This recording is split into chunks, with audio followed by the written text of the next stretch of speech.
Hello again. This PowerPoint is available for download on the Moodle site for class, and it is also embedded directly into the Prezi, so you can watch it either way that you want. But now we're going to talk about how do you determine whether or not a student is gifted or has a disability, and what kinds of services can we provide for students.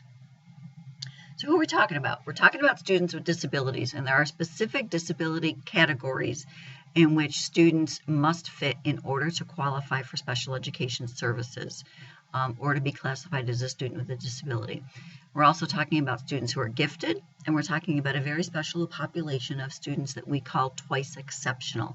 Twice exceptional means that those are students that are gifted and have a disability. My oldest son, Max, is one of those kids. He's a gifted learner in that he taught himself to read when he was 3. He's always been a very gifted writer. He taught himself how to play the guitar. He taught himself to play the keyboards.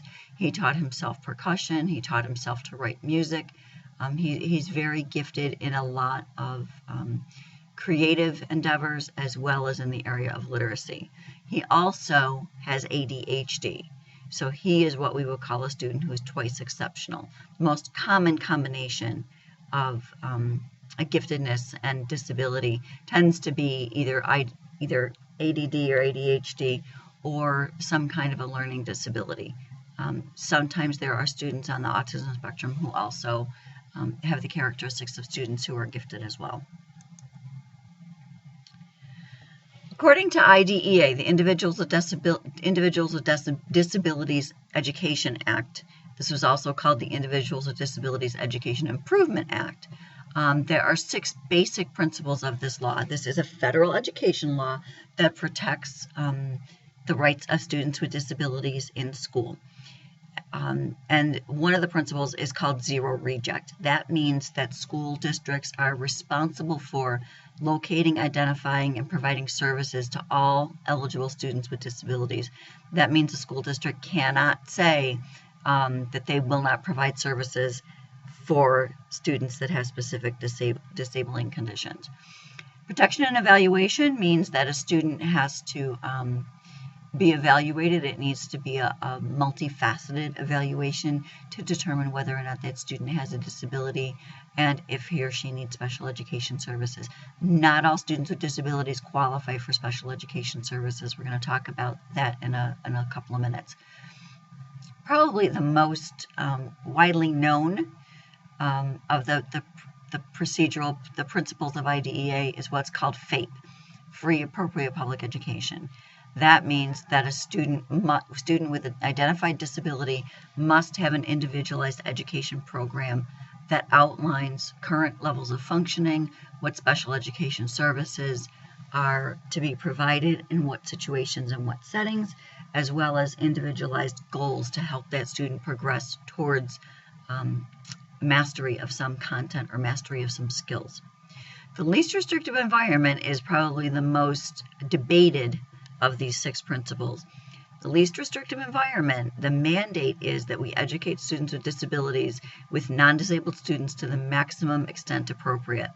If we just left off to the maximum extent appropriate, there wouldn't be any debate. But what the least restrictive environment says is that we must consider the least restrictive environment for each individual student. So what school districts are not supposed to do is to create a class, an 811 class for students with autism, and then every student with autism that's in that grade goes in that class. That's not what the least restrictive environment principle says. The least restrictive environment principle says every student should be considered to be in an inclusive classroom or a general ed classroom, and from there, then we figure out whether or not students need more restrictive environments. Procedural safeguards means that the children have a right through the assessment process, through the evaluation process, through the classification process, and then during receiving special education services. Parental participation requires that the district collaborate with the parents in the development of the program, as well as in the delivery of the program. The the onus is on the school district. School districts are required to invite parents to meetings at a time that is convenient for the parents, to offer use of technology for parents to be able to attend meetings virtually, so Skype meetings or teleconference meetings, any of those kinds of things. The principle of IDEA about parental participation does not require the parents to participate. It requires the school district to provide opportunities and also to provide parents with acknowledgement of their rights. So these are all rules and regulations that the ownership of them is on the school district.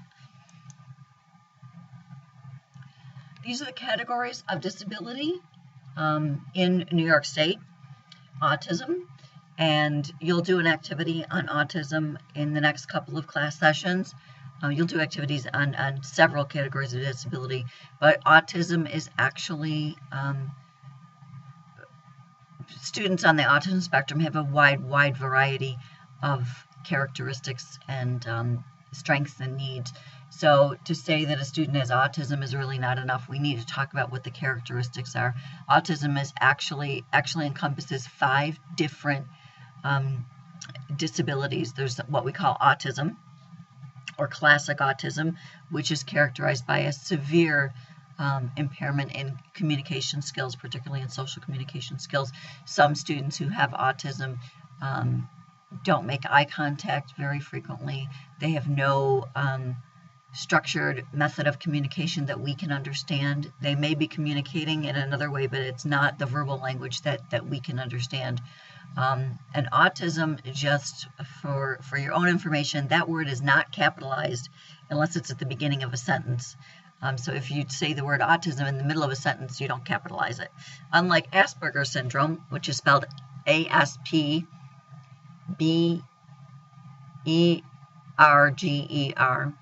Asperger's syndrome is named after Dr. Asperger, who first identified the syndrome, so that word is capitalized. Asperger's syndrome is on the autism spectrum. Sometimes it's called high-functioning autism. People with Asperger's syndrome sometimes don't like that. Asperger's syndrome is basically classified by social awkwardness. These are students who don't quite seem to be able to understand social innuendo and social parameters and social rules. They sometimes tend to be very socially awkward and have either no close friends or just a very small circle of friends. Along on the autism spectrum, and one of the 5 disabilities that we call autism spectrum disorders is something called Rett syndrome, RHETT. And that's a capital R because it was identified by Dr. Rett. It's sometimes called Rett disorder or Rett syndrome. This is a disability on the autism spectrum that has only been found to occur in females. These are young girls who progress through developmental progressions normally until around the age of 18 to 24 months, so right before their second birthdays. They then at that time start losing any of the skills that they've gained. Any language skills they have gained, they lose. Fine motor skills tend to be very delayed.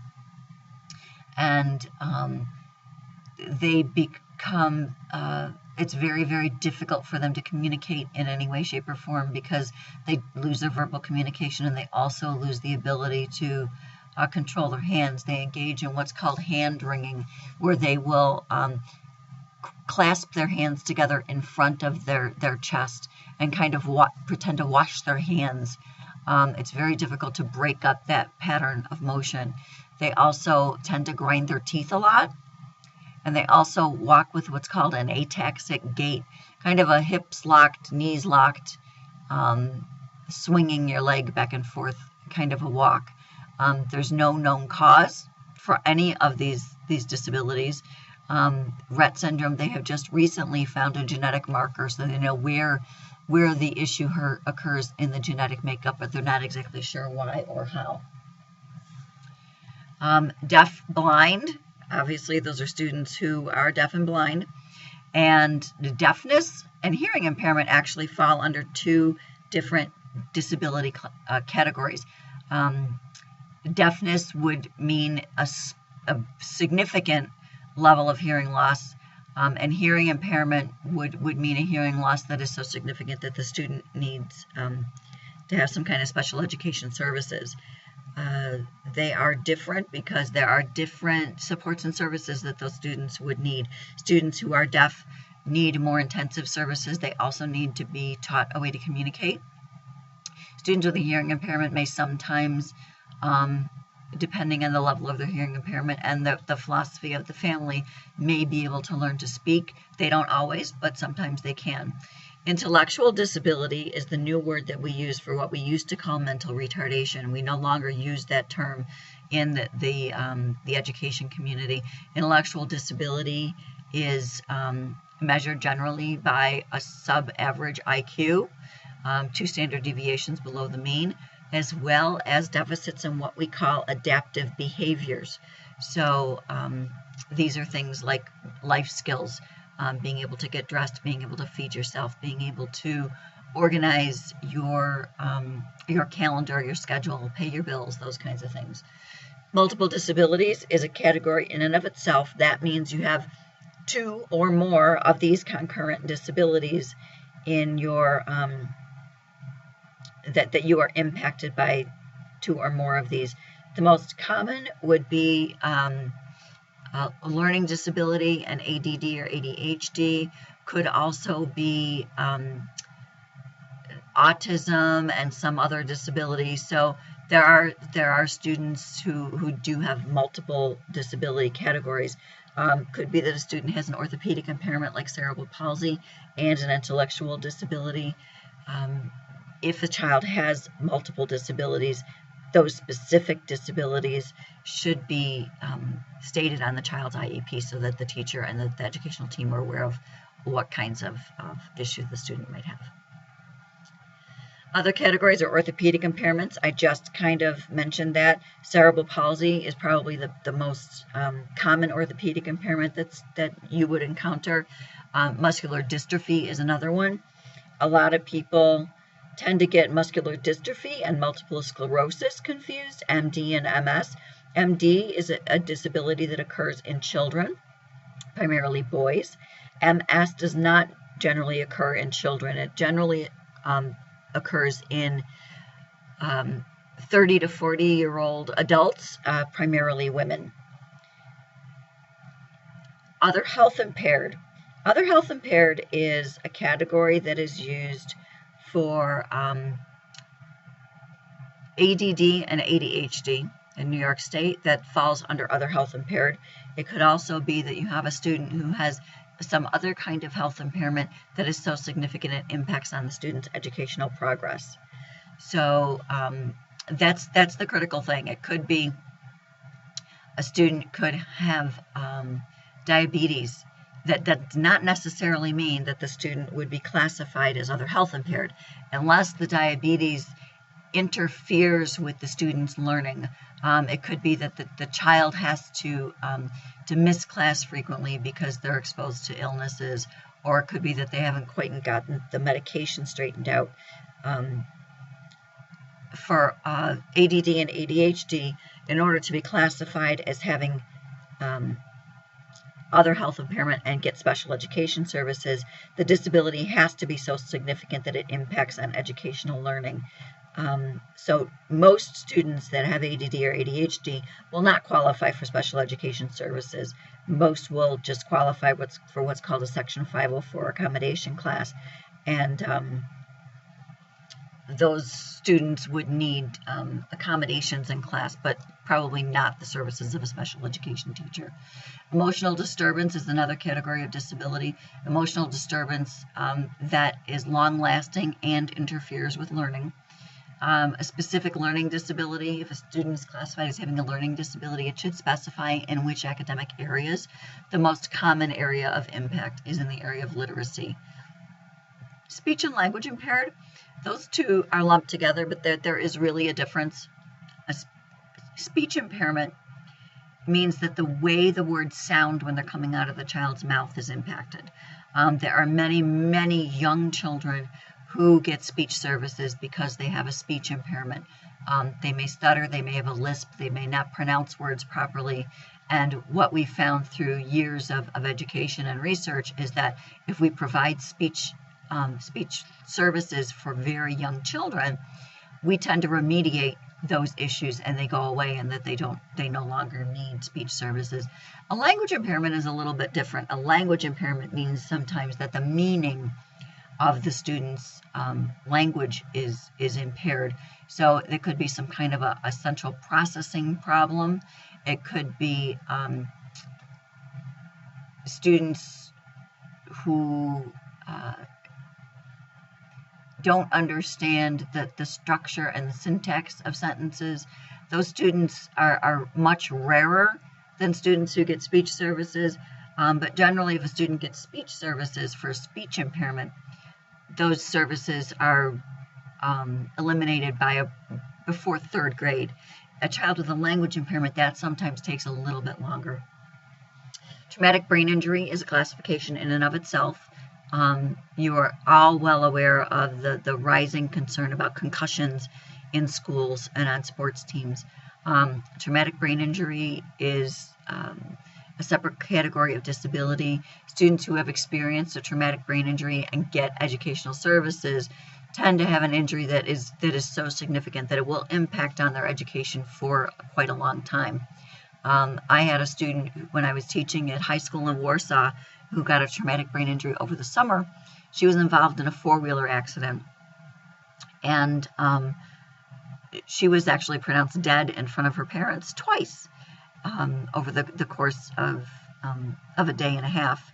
They lost her twice and she came back, but she had a very, very significant brain injury. She landed on her head when she was thrown from the four-wheeler. She was wearing a helmet, but the helmet, thank goodness, or she would have died for real. But the helmet, it cracked. That's how hard her impact was. She had to learn how to feed herself all over again. She had to learn how to eat all over again. She missed the first 3 months of school and came back. And some of the accommodations that we did for her in her classes were that we provided a word bank for her. We did not have her do any kind of essay writing for quite a while, because that was a skill that was really difficult for her. Students who have traumatic brain injury, the impact, it depends on where the injury occurred in the brain and how significant the impact was. One of the most important things, in my opinion, to do for students who have a traumatic brain injury is to explain to classmates and to the school community exactly what happened. You need to get parental permission to do that. You may also ask the parents to come in and do it, but I believe it's very important. The student that I had that was in a four-wheeler accident, there were a lot of rumors going around about how she got hurt. The most disturbing one was that she was on the four-wheeler with her boyfriend, and he was uninjured. He actually held onto the handlebars, and the four-wheeler rolled right over him. He wasn't uninjured. He had scrapes and bruises, but she was thrown from it, and that's how she got the brain injury. There was a rumor going around that she was actually in the hospital with this brain injury because he had beaten her up. So we worked with the family to try to set the record straight about exactly what had happened and made sure that the school community knew what had happened to her. Visual impairment and blindness are in the same category. So these are students that have a visual impairment that is so significant that it will impact their learning, and they may need some special services. These are the laws that protect students, and you can see they're in concentric circles. In the innermost circle is the Individuals with Disabilities Education Improvement Act.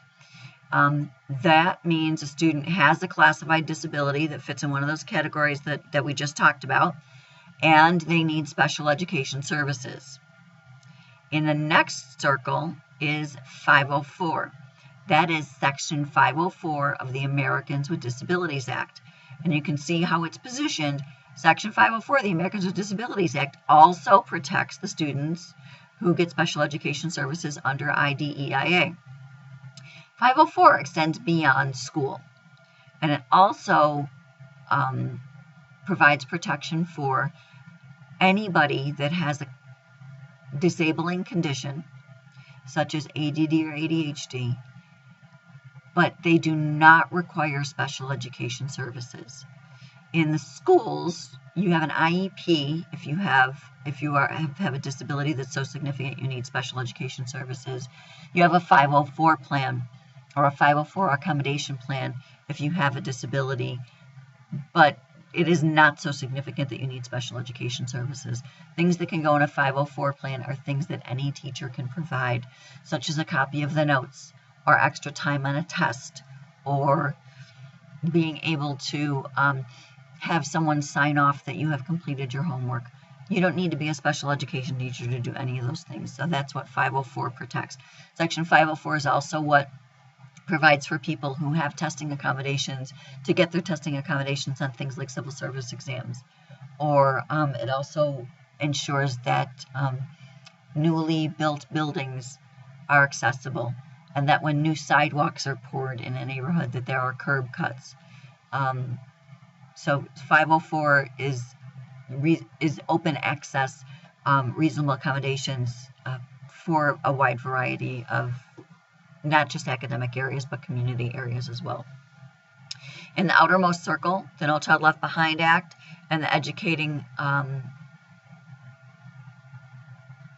what does that stand for? I forgot. It's Educating All Students Act that Barack Obama just passed a couple of months ago, and I'm drawing a blank on what that stands for. Those acts protect all students in schools. So as you can see, the protections are nested. Students who have disabilities and have IEPs are the most protected, the most vulnerable of our school populations, but they are also protected by other educational laws. How does a student go about getting special education services? We'll talk about gifted services in a minute, but this is the first thing. In New York State, so I'll stick to New York State since that's where most of you are, every school is required to have a pre-referral intervention team. That is a team of teachers who will help other teachers in the building and in the district to figure out ways of addressing student needs. If you have a student who just has a really hard time learning how to add and subtract, it doesn't necessarily mean the student has a disability in the area of math. What a teacher will do who's really struggling to try to teach a student something and the student's not learning is put together some materials to present to the pre-referral team that says, this is what I've done in class, this is the progress that I've gotten, and could you help me to figure something else out? So that's the purpose for a pre-referral team. Things like math are generally not what the pre-referral team sees. The things that the pre-referral team generally sees are things that involve behavior and literacy. So those are the two things that are most often kind of red flags for teachers of kids who are having some issues. If you go through the pre-referral process, you're not legally required to notify the parents, but I would encourage you to do so.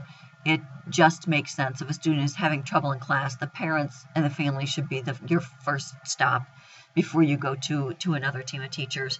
If you decide that you've gone through several interventions and you've given it a good shot, tried it for several weeks or months, depending on how long the team recommends, and the child is still not making progress, if you believe that the child may have a disability, you contact your local special education director or CSE chair and talk to the family about what you're seeing in class. And don't say, I think your kid has ADD, you need to put him on medication, but talk about what you think is going on, what you see in class. Document the child's behavior and progress, both academically and socially. And in order to be able to assess the child to see if he does in fact have a disability, you have to get the parents' written permission. Parents can say no, and at that point it's up to the district to decide whether or not they wish to pursue it. They can get mediation, get a third party to come in. They can talk to the parents and really explain the situation. But if you have very strong documentation about what's going on in class with the child, most parents will consent to having the child tested. Then it's a team decision about, is the student eligible? Does the student fit into one of those classification categories? Once it's determined that the child does have a specific disability, an IEP is prepared. That's an individualized education program, deciding what kinds of services does this child need in order to be successful in school, what kinds of individualized goals is this child going to work on, and how are we going to assess learning for him. The next thing that needs to decide is where the student is going to be placed. Least restrictive environment is the general education classroom. So if the child is not going to be placed in the general education classroom, you really need to justify why the child is going to be placed somewhere else. It's at this point that if there is any conflict between what the school system wants and what the parents want, it's usually at that decision about placement. Where is this child going to be placed? Sometimes the school says, well, he has this certain disability and we have a special ed classroom for that, so he'll go there. And the family says, no, I want him educated in an inclusive classroom. It could also sometimes be the opposite, that you could have a child, let's say, with a learning disability, and the district says, he'll be in the general ed classroom and we'll provide supplemental reading 4 times a week, and then he'll have a consultant teacher and reading class in the classroom. And some parents might say, no, I want you to, I want him to be in a special class where he's going to be supported and be able to have his needs met. So it depends on the perspective of both the parents and the district. Once the IEP is written with input from the parents need to approve it. There is a meeting at which all the stakeholders are invited, including the child most times. Then you deliver the service. Every year, the IEP is reviewed. That means rewritten. New test scores are supplied, and new individualized goals are written. There's something called a reassessment or a reevaluation every 3 years. That means that the educational team has to pull out the last 3 years' IEPs and take a really close look at, is the child making academic progress, social progress, physical progress, if that's the case? Are the services still appropriate, and is the classification still appropriate? Gifted education. This is the map of gifted education. The process to be classified as being gifted a lot of times depends on where you live, but I'm gonna pull up. Here's the map online. If you click on the PowerPoint, you'll be able to see this map. So if we click on the map, the map here shows us the red states gifted programming is not mandated. That means that this school districts are not required to identify or service students who are gifted, and there is no funding available. So those red states are New York, Vermont, New Hampshire, Massachusetts, Delaware, District of Columbia, Michigan, Missouri, South Dakota, and Illinois. It looks like an R. I guess it's Illinois, IL. So in those states, the gifted services are not mandated. And in the yellow states, you can see what those are. Gifted programming is not mandated, but if a district wants to provide gifted programming, there is some funding available. In the orange states, Pennsylvania is one of them. Gifted programming is mandated. In Pennsylvania, districts are required to identify students as gifted, and how that identification process works is usually both qualitative and quantitative methods are used. So the quantitative would be some kind of an exam, and the qualitative would be teacher recommendation or work sample, sometimes parent recommendation. It depends on the district, but best practice, especially for identifying students who are gifted from what we call underrepresented populations. So students from minority backgrounds and students who live in poverty are generally not represented in gifted education as much as middle-class white students. So there are different ways of identifying those students as gifted. One of them is to look at how they work with others in groups. Another is to look at what their hobbies are. Another is to evaluate their vocabulary and use of language, even if it is not reflected in their written work.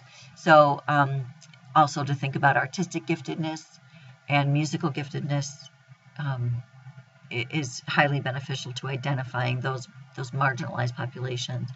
In the bluish purple periwinkle kind of color, the majority of the states that you see in the United States, gifted programming is mandated, and it's partially funded by the state. So states will get some money to provide their educational programming for students who are gifted. And in the teal colored states, so Georgia, Mississippi, Oklahoma, and Iowa, there are mandated gifted programs, and they're fully funded by the state. So that just kind of gives you a snapshot of what the state of gifted education is like in New York State and in the country.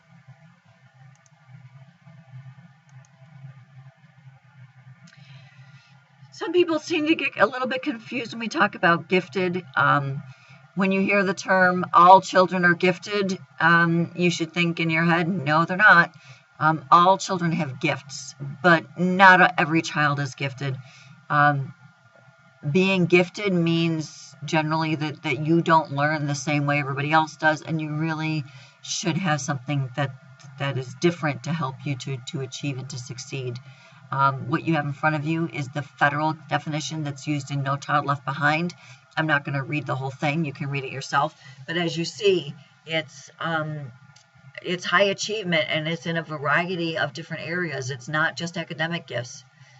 It's in a lot of different areas. The definition that we use in the differentiated instruction program and that we will use in this class is the National Association for Gifted Children definition, which is in front of you. So I will not require you, when you identify your gifted child to work with, to provide documentation. I'm assuming that you will understand what we mean by gifted. Many of you have already identified the student that you're going to work with. Some of you have told me that this child is gifted in academics. How we know a child is gifted in academics is because they score very well on some assessments. They may perform very well in school. You could have a student who does not perform well in school and also be academically gifted, like my son Max, who does not do well in school because he's bored and he doesn't understand that he really needs to play the game. He refuses to do the work that he doesn't think he should have to do. This is a child who last year in a social studies class got 30s, 40s, 50s, and I think his highest grade in a marking period was a 61. And lo and behold, he got a 98 on the Regents exam. So he knew his stuff. He just didn't do the work. So you can look at a variety of different things when you're identifying your student who's gifted. You can look at standardized test scores. You can look at creative areas like music and painting and the arts.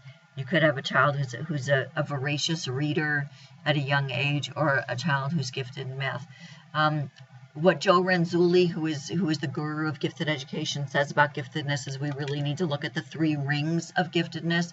One is ability, that a student has some kind of ability to perform at a very high level. Another is interest, that this is something that the student is very interested in. And the third area would be task commitment, that this is an area that the student is highly motivated to succeed in. As far as funding for gifted education and requirements for gifted education, you can look at that map and see that it's different at different states. There is no federal legislation that says you have to provide gifted education services and identify students who are gifted. But there is the Jacob Javits Gifted and Talented Act, which was pushed through Congress by a congressman named Jacob Javits, who really saw that these were kids who needed something different. If you click on this link, it will take you to the federal website, I'm hoping.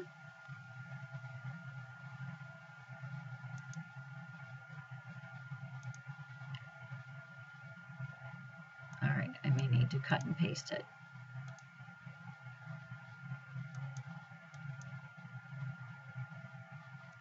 me see if I can do that.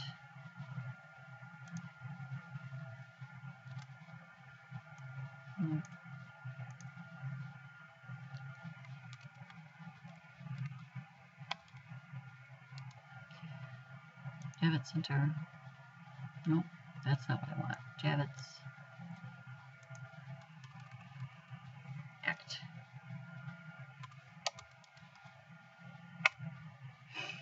Okay, this is it.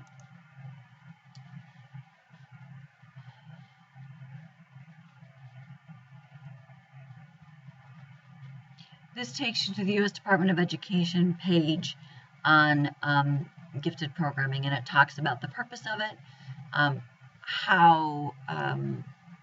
who is eligible to receive funding. So if we click on that, it tells us that institutions of higher education, those are colleges, local education agencies, those are school districts, nonprofit organizations, and other organizations and state education agencies may apply. Any kind of Indian tribes or tribal organizations may also apply for funding. What's interesting is if we click on the funding status, we see that there is $10 million for research, new awards, and continuation of awards. So out of the $10 million that was earmarked for 2015, $1 million of it was for research, $4 million was for new grants, $5 million was for continuing grants. That $5 million of continuing grants were all awarded in 2014, because in 2013 there was no funding available, 2012 no new awards, and 2011 no new awards, and then in 2010 there was $7 million. No new awards were offered. It was just 5 continuation awards. So there really has been no new funding for gifted education since prior to 2010.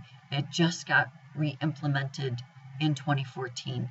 So somebody obviously lobbied to get the Javits funding reinstated.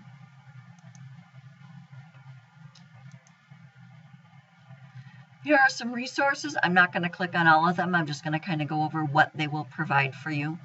The Council for Exceptional Children, cec.sped.org, is the professional society of special education teachers. That's where our special education standards for professional education are gotten. That's where we get those from.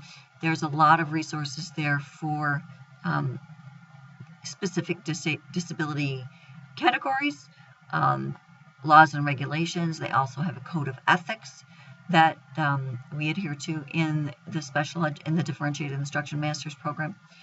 LD Online is primarily for information and strategies to teach students with learning disabilities. It is very parent friendly and very teacher friendly. CEC is more teacher friendly, but not quite so parent friendly. LD Online is a widely used a website for everything learning disabilities. If you're interested in students that have more significant disabilities, TASH.org is the Association for People with Severe Handicaps. That is an international advocacy organization for disability rights and for educational progress for kids with very, very significant disabilities. CHAD.org is the ADD, ADHD website, very parent-friendly. Hoagie's Gifted Education is kind of like a clearinghouse for everything and anything gifted. It has lots of links to lots of resources. It has resources if you're interested in any kind of laws or regulations or legislation acts.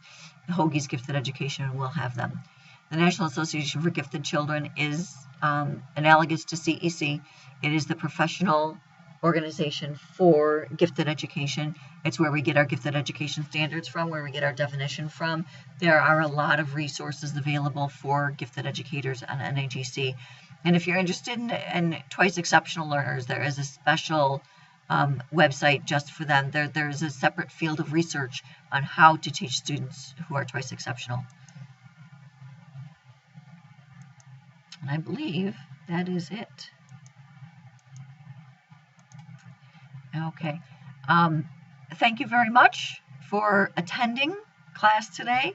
And I will see all of you tomorrow for our first Zoom class.